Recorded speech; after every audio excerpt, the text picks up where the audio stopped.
எனது இருதய அன்பில்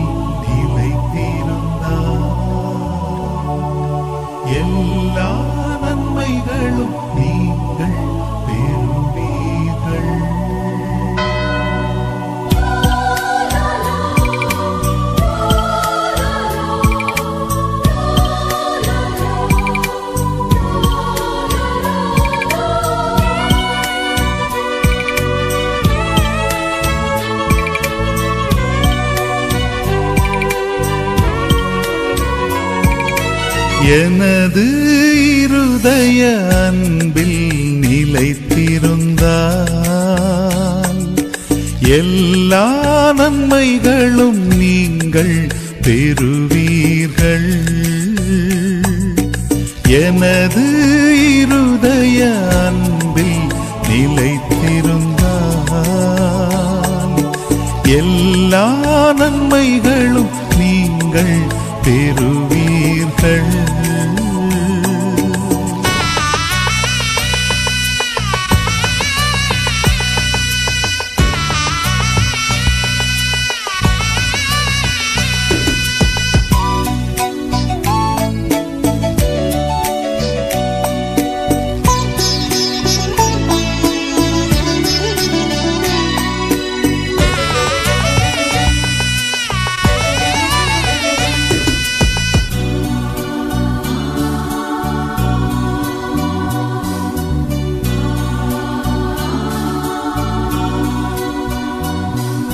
சுமை சுமந்து சோர்ந்த என் இதயங்களே,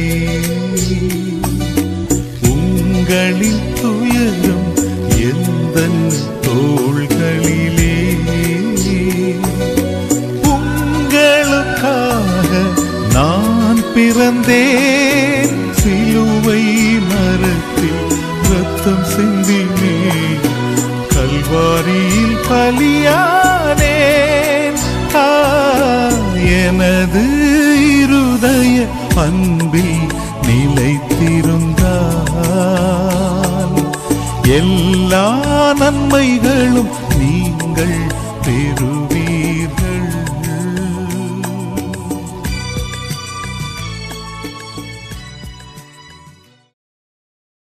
ஜூன் மாதம் 20ஆம் தேதி, பொதுக்காலம் 11ஆம் வாரம், வெள்ளிக்கிழமை. முதல் வாசகம். புனித பவுல் கொரிந்தியருக்கு எழுதிய 2ஆம் திருமுகத்திலிருந்து வாசகம். அதிகாரம் 11, இறைவசனம் 18 மற்றும் 21 முதல் 30 வரை. சகோதர சகோதரிகளே, பலர் உலகு சார்ந்த முறையில் பெருமையடித்துக் கொள்வதால் நானும் அவ்வாறே செய்கிறேன். அவர்கள் எதில் பெருமை பாராட்ட துணிகிறார்களோ அதில் நானும் பெருமை பாராட்ட துணிந்து நிற்கிறேன். இப்போதும் ஓர் அறிவிலியை போன்றே பேசுகிறேன். அவர்கள் எபிரேயரா? நானும் தான். அவர்கள் இஸ்ரேலரா? நானும் தான். அவர்கள் ஆபிரகாமின் வழிமரபினரா? நானும் தான். அவர்கள் கிறிஸ்துவின் பணியாளர்களா? நான் அவர்களை விட சிறந்த பணியாளனே. இங்கும் நான் ஒரு மதியீனனாகவே பேசுகிறேன். நான் அவர்களை விட அதிகமாய் பாடுபட்டு உழைத்தேன். பன்முறையில் சிறையில் அடைபட்டேன், கொடுமையாய் அடிபட்டேன். பன்முறை சாவின் வாயிலில் நின்றேன். 5 முறை யூதர்கள் என்னை சாட்டையால் 1 குறைய 40 அடி அடித்தார்கள். 3 முறை தடியால் அடிபட்டேன். 1 முறை கல்லெறிப்பட்டேன். 3 முறை கப்பல் சிதைவில் சிக்கினேன். ஓர் இரவும் பகலும் ஆழ்கடலில் அல்லலுற்றேன். பயணங்கள் பல செய்தேன். அவற்றில் ஆறுகளாலும் இடர்கள், கள்வராலும் இடர்கள், என் சொந்த மக்களாலும் இடர்கள், பிற மக்களாலும் இடர்கள், நாட்டிலும் இடர்கள், காட்டிலும் இடர்கள், கடலிலும் இடர்கள், போலி திருத்தூதர்களாலும் இடர்கள். இப்படி எத்தனையோ இடர்களுக்கு ஆளானேன். பாடுபட்டு உழைத்தேன். பன்முறை கண் விழித்தேன். பசி தாகமுற்றேன். பட்டினி கிடந்தேன். குளிரில் வாடினேன். ஆடையின்றி இருந்தேன். இவை தவிர எல்லா திருச்சபைகளையும் பற்றிய கவலை எனக்கு அன்றாட சுமையாயிருந்தது. யாராவது வலுவற்றிருந்தால் நானும் அவரைப்போல் ஆவதில்லையா? யாராவது பாவத்தில் விழ நேர்ந்தால் என் உள்ளம் கொதிப்பதில்லையா? நான் பெருமை பாராட்ட வேண்டுமென்றால் என் வலுவின்மையை பற்றியேதான் நான் பெருமை பாராட்ட வேண்டும். ஆண்டவரின் அருள்வாக்கு. இறைவா உமக்கு நன்றி. நற்செய்தி வாசகம். உங்கள் செல்வம் எங்கு உள்ளதோ அங்கே உங்கள் உள்ளமும் இருக்கும். மத்தேயு எழுதிய தூய நற்செய்தியிலிருந்து வாசகம். அதிகாரம் 6 வசனங்கள் 19 23 வரை. அக்காலத்தில் இயேசு தம் சீடரை நோக்கி கூறியது: மண்ணுலகில் உங்களுக்கென செல்வத்தை சேமித்து வைக்க வேண்டாம். இங்கே பூச்சியும் துருவும் அழித்துவிடும், திருடரும் அதை கன்னமிட்டு திருடுவர். ஆனால் விண்ணுலகில் உங்கள் செல்வத்தை சேமித்து வையுங்கள். அங்கே பூச்சியோ துருவோ அழிப்பதில்லை, திருடரும் கன்னமிட்டு திருடுவதில்லை. உங்கள் செல்வம் எங்கு உள்ளதோ அங்கே உங்கள் உள்ளமும் இருக்கும். கண்தான் உடலுக்கு விளக்கு. கண் நலமாயிருந்தால் உங்கள் உடல் முழுவதும் ஒளி பெற்றிருக்கும். அது கெட்டுப்போனால் உங்கள் உடல் முழுவதும் இருளாயிருக்கும். ஆக உங்களுக்கு ஒளி தர வேண்டியது இருளாயிருந்தால் இருள் எப்படி இருக்கும்? ஆண்டவரின் அருள்வாக்கு. கிறிஸ்துவே உமக்கு புகழ். பிரியமானவர்களே, உளவியல் அறிஞரான ஃப்ராய்ட் ஒரு மனிதரின் தேடல்களில் மிகவும் வலிமையானது இன்பத்திற்கான தேடல் என்றார். அட்லர், நீட்ஷே போன்றவர்கள் புகழ் மற்றும் அதிகாரத்திற்கான தேடலே மனிதர்களில் இருக்கும் எல்லா தேடல்களிலும் வலிமையானது என்றனர்.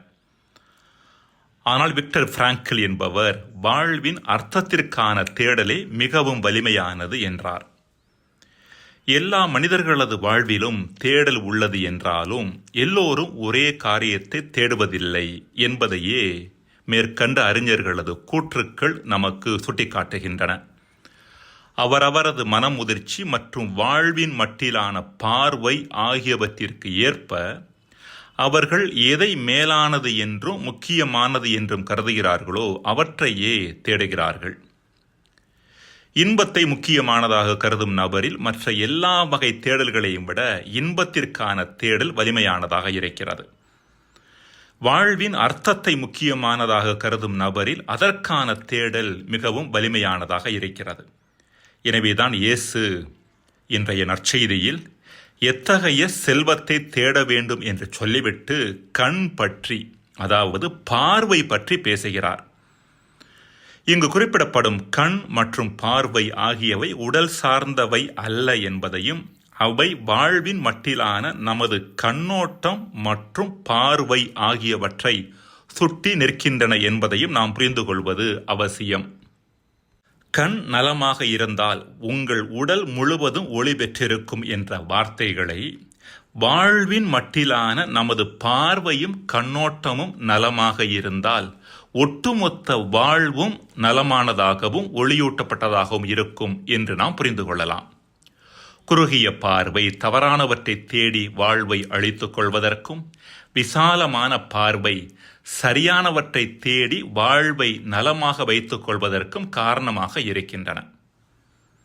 அன்புக்குரியவர்களே, தொடக்க திருஅவையில் விசாலமான பார்வை கொண்ட பவுலடியாருக்கும் குறுகிய பார்வை கொண்ட போலி திருத்தூதர்களுக்கும் இடையான பிரச்சனையின் பின்னணியில் எழுதப்பட்டதே இன்றைய முதல் வாசகம்.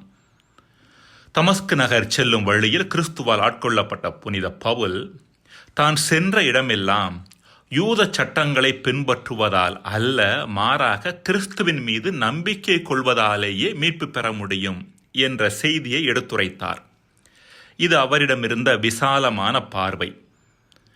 எனினும் பரிசேய பாரம்பரியத்திலிருந்து மனம் மாறி கிறிஸ்துவை பின்பற்றுபவர்களாக மாறிய சிலர் பிற இனத்தார் கிறிஸ்துவினால் மீட்கப்பட வேண்டுமெனில் அவர் மீது நம்பிக்கை கொள்வதோடு யூத சட்டங்களையும் கடைபிடிக்க வேண்டும் என்று வலியுறுத்தினர்.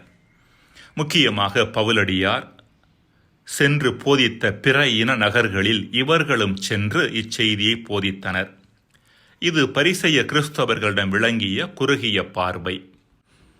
பவுலடியாரின் பார்வையில் மேற்கண்டவர்கள் கிறிஸ்துவை சரியாக புரிந்து கொள்ளாதவர்கள் மட்டுமல்ல, கிறிஸ்தவத்தை யூத மதத்தின் எல்லைக்குள்ளேயே கட்டி போடுவதற்கான அல்லது கட்டுப்படுத்துவதற்கான முயற்சியை மேற்கொண்டவர்கள். எனவேதான் அவர்களை அவர் போலி திருத்தூதர்கள் என அழைத்தார். 2 கொரிந்தியர் 11:13 வாசிக்கிறோம், இத்தகையோர் போலி திருத்தூதர், வஞ்சக வேலையாட்கள், கிறிஸ்துவின் திருத்தூதராக நடிப்பவர்கள் என்ற கடினமான வார்த்தைகளை இவர்கள் மட்டில் அவர் பயன்படுத்துகிறார்.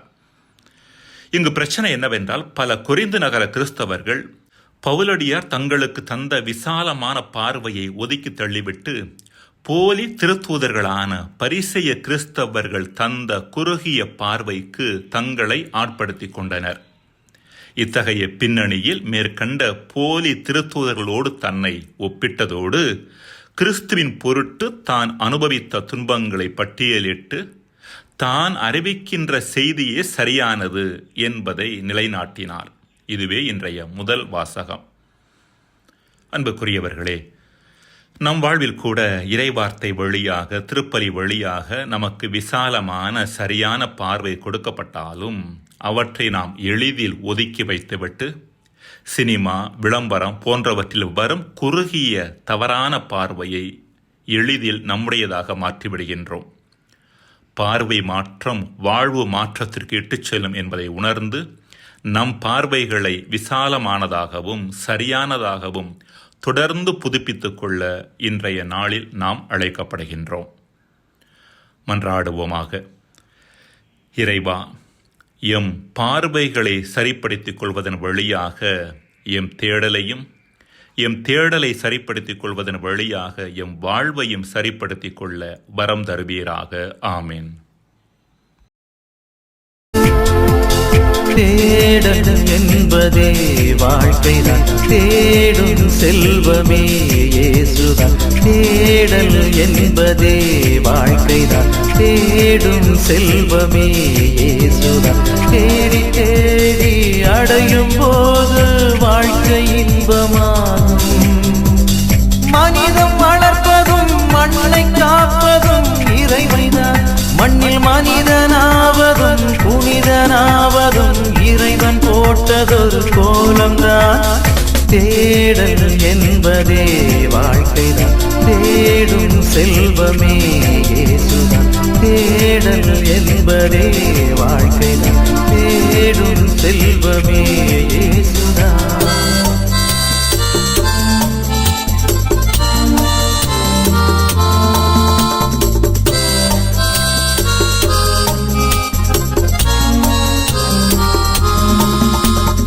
இதயம் முழுதும் இறைவன் தேடல், அகிலம் முழுதும் அருளின் பாடல்.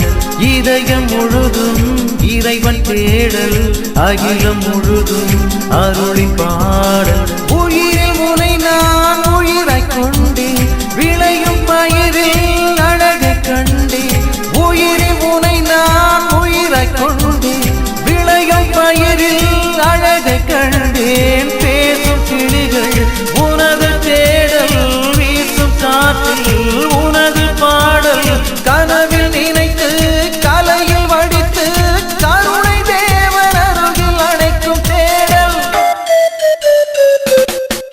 தேடல் என்பதே வாழ்க்கைதான், தேடும் செல்வமே இயேசுதான்.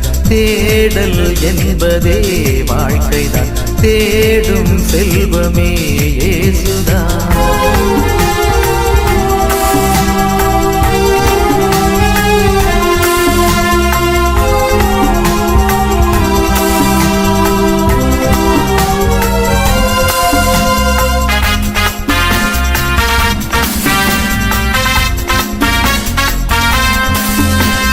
ஜெபத்தின் உயர்வில் காட்சி தேடல், ஜெபிக்கும் மனதில் மகிழ்ச்சி பாடல்.